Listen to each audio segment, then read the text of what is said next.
सबसे ज्यादा लोग कमी ये करते हैं कि जब वो ठीक हो जाते हैं ना तो वो भगवान को छोड़ देते हैं, और जबकि ऐसा नहीं करना चाहिए। भगवान कहते हैं, बाबा कहते हैं कि जैसे आप लोगों ने कहीं कोई प्रॉपर्टी खरीदी, तो प्रॉपर्टी खरीदने के बाद उसका बैनामा कराया, वो जगह आपकी हुई ना, ऐसे ही भगवान का भाव है, बाबा का भाव है, हम सब उनकी संतान हैं। इसी प्रकार से अगर जहां दवा गोली काम नहीं कर रही हो, जहां डॉक्टर हाथ खड़े कर लें, वहां जो है बाबा की और उनकी कृपा से, उनकी दया से अगर हम ठीक हो जाते हैं, हमारे जीवन के कष्टों का निवारण हो जाता है, हमारी मनोकामना पूर्ण हो जाती है, तो वो ये कहते हैं कि अब तुम्हारे ऊपर मेरा अधिकार है ना।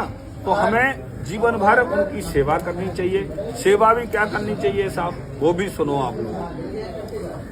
थोड़ा सा समय आप सुबह को दे दो, थोड़ा सा शाम को दे दो।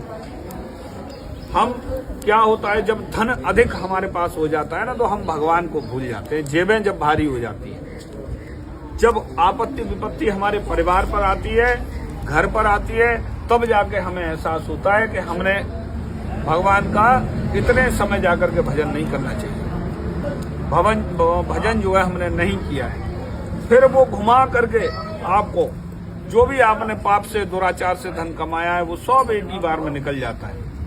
समझ रहे हैं? घुमा करके वो लाएंगे, जहां आप खड़े थे वहीं से फिर खड़े हो जाएंगे, और उनकी पूजा के, सेवा के अलावा कोई रास्ता और होगा ही नहीं। कहीं ना कहीं से घर में ऐसा धन आ जाता है जिसका जो है हमें भोग भोगना पड़ता है। तो अच्छे कर्म करो, भगवान की सेवा करो और उनकी पूजा करो। सेवा और पूजा का फल आपको जरूर मिलेगा। भोजन करोगे तो पेट भरेगा, और पूजा करोगे तो उसका लाभ आपको जरूर मिलेगा। लोग आलोचनाएं करेंगे, लोग बुराइयां करेंगे, पर उनको करने दीजिए। जीवन का सत्य यही है कि जब आपने पूजा की है तो वो आपके साथ ही आएगी। आप प्रॉपर्टी खरीदोगे, मकान बनाओगे, घर बनाओगे, दुकान बनाओगे, वो सब आपका यहीं रखा रह जाएगा। अगर साथ कुछ जाएगा तो भगवान की सेवा और उनकी पूजा है। इस पूजा को हमें अपने जीवन में धारण कर लेना चाहिए।